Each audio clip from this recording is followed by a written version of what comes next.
اما بعد فاعوذ باللہ من الشیطان الرجیم بسم اللہ الرحمن الرحیم۔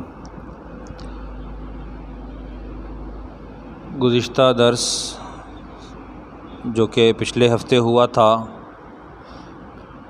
ہم وہاں پر مہر نبوت کے لگائے جانے پر رکے تھے۔ مہر نبوت کے بارے میں اختلاف تھا کہ یہ کب لگائی گئی، تو معلوم ہوا کہ پہلی بات کہ نبی علیہ الصلاۃ والسلام کی پشت مبارک پر پیدائشی طور پر مہر نبوت موجود تھی۔ دوسری روایت کہ شق صدر کے واقعے کے بعد ہوا۔ شق صدر یاد دہانی کے لیے عرض کرتا ہوں کہ شق صدر یعنی کہ سینے کا چاک کیا جانا، قلب اطہر کو نکال کر دھویا جانا، یہ آپ علیہ الصلاۃ والسلام کی زندگی میں 4 مرتبہ ہوا ہے۔ پہلے اماں حلیمہ کے پاس جب آپ رہائش پذیر تھے، عمر چھوٹی تھی، 2 سال 2.5 سال کی عمر تھی، اس وقت میں ہوا۔ جبرائیل اور میکائیل تشریف لائے، آپ حضرات نے آ کر نبی علیہ الصلاۃ والسلام کا سینہ مبارک چاک کیا اور قلب مبارک کو باہر نکالا۔ ساتھ لائے ہوئے تست جو کہ سونے کا تھا، اس میں موجود برف تھی، اس برف سے اس کو دھویا اور دھوتے ہوئے یوں کہا کہ اس میں سے خون کا جو لوتھڑا نکالا تو یوں کہا کہ ھذا حظ الشیطان، یہ شیطان کا حصہ تھا، نکال دیا گیا۔ پھر دوسری دفعہ یہ واقعہ پیش آیا، نبی علیہ الصلاۃ والسلام کی عمر گرامی 10 سال تھی، آپ 10 سال کے تھے۔ آپ علیہ الصلاۃ والسلام کا سینہ مبارک چاک کیا اور یوں کہا گیا کہ اس میں سے لہو و لعب نکال دیا گیا، کھیل کود جوانی کی طرف جا رہے تھے۔ تیسری مرتبہ نبی علیہ الصلاۃ والسلام کا سینہ مبارک چاک کیا گیا جس دن پہلی وحی آئی غار حرا میں، اور یہ واقعہ اس لیے ہوا تاکہ انوارات وحی کی تحمل اور برداشت پیدا ہو سکے۔ چوتھی مرتبہ آپ علیہ الصلاۃ والسلام کا سینہ مبارک چاک کیا گیا جب آپ کو معراج کا سفر درپیش تھا۔ یہ سفر چونکہ عالم بالا، عالم ملکوت کی زیارات کا تھا، تو آپ علیہ الصلاۃ والسلام کے قلب اطہر کو نکال کر دھویا گیا اور اس میں وہ برداشت، وہ تحمل، وہ قوت جو کہ انوارات و تجلیات کا مظاہرہ دیکھ سکیں، مشاہدہ کر سکیں، اس کے لیے یہ شق صدر واقعہ ہوا۔ پھر مہر نبوت کے بعد جب اماں حلیمہ رضی اللہ تعالی عنہ کی ہی خدمت میں تھے، 2 سال کی عمر تھی، 2.5 سال کی عمر تھی، تو اماں حلیمہ شق صدر والے واقعے سے گھبرا گئیں اور وہ پیارے پیغمبر صلی اللہ علیہ وسلم کو لے کر مکہ مکرمہ حضرت آمنہ کے پاس تشریف لائیں اور آ کر سارا حال بتایا کہ یہ واقعہ رونما ہوا ہے۔ اسی طریقے سے پیارے پیغمبر صلی اللہ علیہ وسلم کا 2 افراد نے آ کر سینہ مبارک چاک کیا ہے، اور اس طرح سے وہ گھبرا گئی ہیں۔ اس سے پہلے کہ مولود بامسعود کو کوئی گزن پہنچے، کوئی صدمہ پہنچے، کوئی تکلیف پہنچے جس کا میں مداوع نہ کر سکوں، سینے سے لگا کے دودھ پلایا تھا، تو کیسے ہو سکتا ہے کہ میں برداشت کیسے کروں گی؟ تو اس کو آپ اپنے پاس رکھ لیں۔ حضرت آمنہ رضی اللہ تعالی عنہ نے نبی علیہ الصلاۃ والسلام کے زمانہ حمل کی باتیں، اس وقت کے انوارات و تجلیات جو کہ آمنہ نے خود مشاہدہ کیے ہوئے تھے، ان کا تذکرہ فرمایا۔ بالکل بھی نہ گھبرائیں اور یوں فرمایا کہ اس مولود کی بہت بلند شان ہوگی، بہت اونچا مقام ہوگا، بہت اونچا مرتبہ ہوگا، آپ ذرا بھی نہ گھبرائیں۔ بیٹے کو پاس رکھ لیا۔ یہاں نبی علیہ الصلاۃ والسلام 6 سال رہے ہیں، اب عمر 6 سال کی ہو چکی تھی، 4 سال رہے اماں کے پاس اور عمر 6 سال کی ہو چکی تھی کہ والدہ محترمہ نے ارادہ فرمایا مدینہ منورہ جانے کا، اپنے میکے گئیں، وہاں 1 ماہ رہیں۔ وہاں 1 ماہ رہنے کے بعد جب واپس ہو رہی تھیں تو مقام ابوا الف با واو الف حمزہ ابوا پر آپ کی والدہ ماجدہ حضرت آمنہ رضی اللہ تعالی عنہ نے بھی اس دنیا کو خیر بات کہہ دیا، آپ دنیا سے رخصت ہو گئیں۔ وہ ایک سنگلاخ پہاڑ ہے، وہ سنگلاخ وادی ہے جہاں حضرت آمنہ کی قبر ہے، اور بڑی ہی عجیب جگہ ہے، سمجھ میں نہیں آتا یہاں قبر کھودی کس نے ہوگی۔ یہاں سفر میں 3 لوگ تھے، ایک نبی علیہ الصلوۃ والسلام جن کی عمر 6 سال، ایک ام ایمن اور ایک حضرت آمنہ خود۔ آمنہ کا وصال ہو گیا، ام ایمن نبی علیہ الصلوۃ والسلام کو اپنے ساتھ لے کر عبد المطلب جو کہ نبی علیہ الصلوۃ والسلام کے دادا تھے، نہایت شفقت فرماتے تھے، اس در یتیم کو لا کر عبد المطلب کے حوالے کیا۔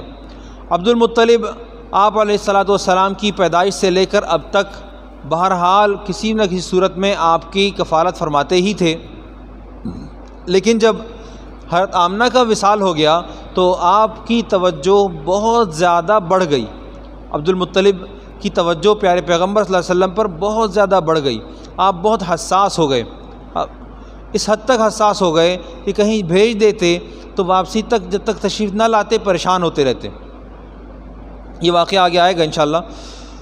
عبد المطلب نبی علیہ السلام کو ہمیشہ اپنے ساتھ رکھتے۔ مکہ مکرمہ میں جو خانہ کعبہ بنا ہوا ہے بیت اللہ، اس کے سائے میں نبی علیہ الصلوۃ والسلام کے لیے ایک خصوصی فرش بچھایا جاتا۔ چھوٹے تھے، بچے تھے، طواف نہیں کرتے تھے، سنگریزے ہوتے تھے باریک باریک، کیسے طواف کرتے، اور تھے بھی چھوٹے، مکلف بھی نہیں تھے۔ تو عبد المطلب آپ کے لیے جب حرم میں داخل ہوتے تو وہاں پر ایک فرش بچھایا جاتا تھا، اس پر نبی علیہ الصلوۃ والسلام تشریف فرما ہوتے، یہاں تک کہ عبد المطلب کے اپنے بیٹے جو کہ نبی علیہ السلام کے رشتے میں چچا ہوتے تھے، ان حضرات کو بھی نبی علیہ الصلوۃ والسلام کی اس مسند کے آس پاس بیٹھنے کی اجازت تھی، مسند پر بیٹھنے کی اجازت نہیں تھی۔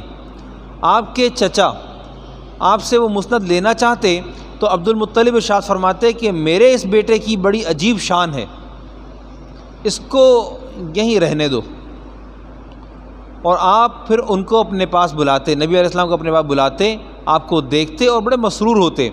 یہ روایت سیرت ابن ہشام میں اور عیون الاثر میں لکھی ہوئی۔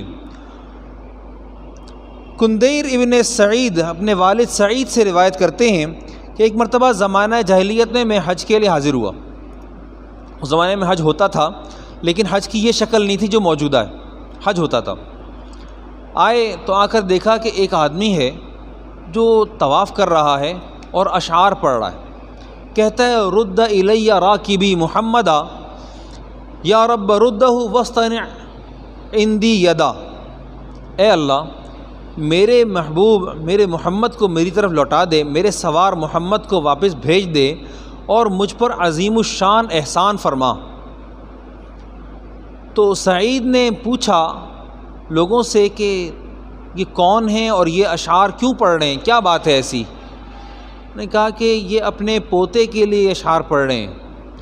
اصل میں بات یہ ہے کہ جب بھی کوئی مشکل کام درپیش ہوتا ہے تو جو بیٹا محمد ہے ان کو جس مہم پر روانہ کیا جائے تو وہ مہم پایا تکمیل ہی کو پہنچتی ہے۔ اونٹ گم ہو گیا تھا، اونٹ کے گم ہو جانے پر محمد صلی اللہ علیہ وسلم کو ساتھ بھیجا تھا۔ یہاں اس بات پر ایک بات اور یاد آ گئی، نبی علیہ السلام کی رضاعی بہن حلیمہ کی بیٹی حلیمہ ان سے کہتی ہیں کہ آپ جائیں، جا کر بکریاں چرا کر آئیں۔ میں جاؤں گی اس شرط پر کہ محمد ساتھ جائیں گے۔ کیوں؟ محمد نہیں جائیں گے؟ چھوٹے بچے ہیں، نہیں جائیں گے؟ کہ نہیں محمد جائیں گے، محمد جائیں گے تو جاؤں گی۔ وجہ کہ جب تک محمد ساتھ ہوتے ہیں تو بادل سایہ فگن رہتا ہے، بادل ساتھ رہتا ہے، گرمی بہت ہوتی ہے، برداشت نہیں ہوتی، محمد کو ساتھ بھیجیں۔ محمد ساتھ ہوں گے تو بادل ساتھ رہے گا۔ کس قدر کامل یقین تھا کہ میں بچے کو لے کے جاؤں گی تو میرا کام سیدھا رہے گا۔ اب اندازہ لگائیں، نبی علیہ الصلوۃ والسلام اونٹ کی تلاش کے لیے تشریف لے گئے تھے، یہاں عبد المطلب پریشان تھے۔ اسی اثناء میں جب کہ یہ سوال جواب ہو چکا تو نبی علیہ الصلوۃ والسلام تشریف لائے اور اونٹ بھی ہمراہ موجود تھا۔ عبد المطلب نے آپ کو اپنے سینے سے لگایا، بہت پیار کیا اور کہا کہ آئندہ کبھی تم کو اپنے آپ سے جدا نہیں کروں گا، آئندہ کبھی آپ کو اپنے آنکھوں سے دور نہیں کروں گا۔ یہ روایت شرائط مسلم پر ہے۔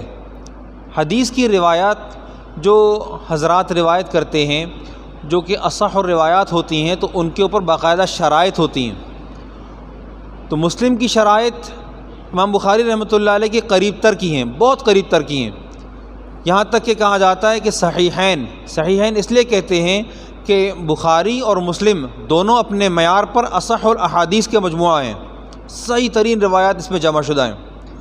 امام مسلم رحمۃ اللہ علیہ نے اس کو اپنی شرائط پر پرکھا ہے اس حدیث کو، اور حافظ ذہبی رحمۃ اللہ علیہ نے بھی اس بات کو تسلیم کیا ہے کہ یہ حدیث مسلم کی شرائط پر ہے۔ آپ علیہ الصلوۃ والسلام اپنے دادا عبد المطلب کی زیر کفالت 2 سال رہے۔ 6 سال کی عمر میں والدہ فوت ہوئیں، 8 سال کی عمر میں دادا نے دنیا سے پردہ فرمایا۔ ہم عام طور پر 10 سال پڑھتے آ رہے ہیں، 10 نہیں ہیں، 2 سال ہیں۔ 8 سال کی عمر میں نبی علیہ الصلوۃ والسلام کے دادا عبد المطلب نے دنیا سے پردہ فرمایا۔ آپ علیہ الصلوۃ والسلام کے دادا نے جب دنیا سے پردہ فرمایا تو آپ کو اپنے حقیقی چچا عبداللہ کے سگے بھائی ابو طالب کے حوالے فرمایا اور ان سے ارشاد فرمایا کہ آپ نے تمام تر محبت، اخلاص اور اپنی تمام تر توجہات بیٹے محمد پر لگانی ہے۔ چونکہ اس زمانے میں ادب بہت اونچے مقام کا تھا، بے شک زمانہ جاہلیت تھا، لیکن نبی علیہ الصلوۃ والسلام کا خاندان اوپر سے لے کر نبی علیہ الصلوۃ والسلام تک الحمدللہ مشرک نہیں رہا، مشرک کوئی بھی نہیں تھا، سارے موحد تھے۔ اس پر دلیل ظاہر ہے کہ دلیل چاہیے۔ دلیل یہ کہ عبد المطلب کے پاس جب ابرہہ آیا تھا، ابرہہ اپنا لشکر لے کر آیا تھا، عبد المطلب وہاں تشریف لے کے گئے تھے، تو عبد المطلب نے جا کر اس سے جو بات کی، اس نے کہا کہ میرے 200 اونٹ مجھے واپس کرو، کہ میں تمہارا بیت اللہ گرانے کے لیے آیا ہوں اور تم کہتے ہو کہ جی مجھے میرے اونٹ واپس کرو، میں تمہاری عبادت گاہ کو نقصان پہنچانے کی ارادے سے آیا ہوں اور آپ کہتے ہیں کہ جی مجھے میرے اونٹ واپس کرو۔ میں اپنے مال کا مالک ہوں اور اس گھر کا رب الگ ہے، وہ رب جانے اس کا گھر جانے، اور تمام مکہ، پورا مکہ آپ نے خالی کروا دیا تھا۔ آپ عبد المطلب اپنے عزیز و اقارب کے ساتھ اطراف میں منتقل ہو گئے تھے اور مکہ مکرمہ کو خالی چھوڑ دیا تھا۔ یہ دلیل ہے اس بات کی کہ عبد المطلب جب تشریف لائے اپنے خاندان والوں کے کچھ لوگوں کو لے کر ابرہہ کے حملے سے پہلے تشریف لائے، آ کر باقاعدہ پیارے پیغمبر اللہ سبحانہ وتعالیٰ کے سامنے آہوزاری کی، روئے اور اللہ سبحانہ وتعالیٰ کے حکم پر اس کو ایسے ہی حوالے کر کے چلے گئے، چھوڑ دیا، اللہ کے حوالے کر کے چھوڑ دیا۔ اور اس کے بعد پھر وہ بارش ہوئی اور وہ جو ابابیلیں آئیں، وہ سب کا ستیاناش ہوا، وہ سارے تباہ و برباد ہوئے، جس کا قرآن پاک میں تذکرہ بھی ہے۔ اور اس کے بعد پھر اللہ سبحانہ وتعالیٰ نے سیلاب مسلط فرمایا، سیلاب آیا، ان تمام کی لاشیں بھی اللہ سبحانہ وتعالیٰ نے دھو دیں، یہاں سے ان سب کو باہر نکال دیا۔ تو یہ دلیل ہے اس بات کی کہ عبد المطلب اور آپ کا خاندان سارا موحد تھا، لیکن جس نبوت کے اوپر ایمان کی ضرورت تھی، جس کا تقاضا پیارے پیغمبر صلی اللہ علیہ وسلم نے ابو طالب سے کیا، وہ اس پر نہیں آئے، اس لیے کہ نبوت اس وقت ملی نہیں تھی۔ نبی علیہ السلام کی پیدائش سے پہلے تقریباً 40 یا 50 دن پہلے کا واقعہ ہے ابرہہ والا، لشکر والا۔ آپ علیہ السلام کی بعثت کے تقریباً 40 سال کے بعد آپ کو نبوت ملی، پیدائش کے 40 سال کے بعد آپ کو نبوت ملی ہے، اور نبوت کے ملنے کے بعد 10 سال تقریباً ابو طالب کے زیر سایہ اسلام آہستہ آہستہ تدریجاً ترقی پکڑتا گیا ہے، ترقی کرتا گیا ہے۔ تو یہ 10 سال کا عرصہ نبوت کا جو تھا ابو طالب کو ملا، لیکن ابو طالب نے بھتیجے محمد صلی اللہ علیہ وسلم کا کلمہ نہیں پڑھا، اور نبی علیہ السلام اس حد تک خواہاں تھے ابو طالب کے کہ وہ اسلام لے آئیں، یہاں تک کہ نبی علیہ السلام نے اپنا چہرہ انور، اپنے کان مبارک ابو طالب کے ہونٹوں تک پہنچائے، اور آپ علیہ السلام سے کہا چچا میرے کان میں پڑھ دو کہ میں کہہ دوں گا، کہ میں گواہی دے دوں گا کہ یہ ایمان لے آئے تھے۔ میں نے کہا نہیں، اسی پر قرآن پاک کی وہ آیات آئیں انک لا تہدی من احببت ولکن اللہ یہدی من یشاء، آپ اس کو ہدایت نہیں دے سکتے جس سے آپ محبت فرمائیں۔ یہ دلیل ہے اس بات کی۔ علی اختلاف الاقوال، آپ کے دادا عبد المطلب کا انتقال 85، 82، 95، 110 یا 120 سال کی عمر میں ہوا اور آپ مقام حجون میں مدفون ہیں۔ ام ایمن کہتی ہیں کہ جب دادا عبد المطلب کا جنازہ اٹھا تو پیارے پیغمبر صلی اللہ علیہ وسلم پیچھے چلے جاتے تھے۔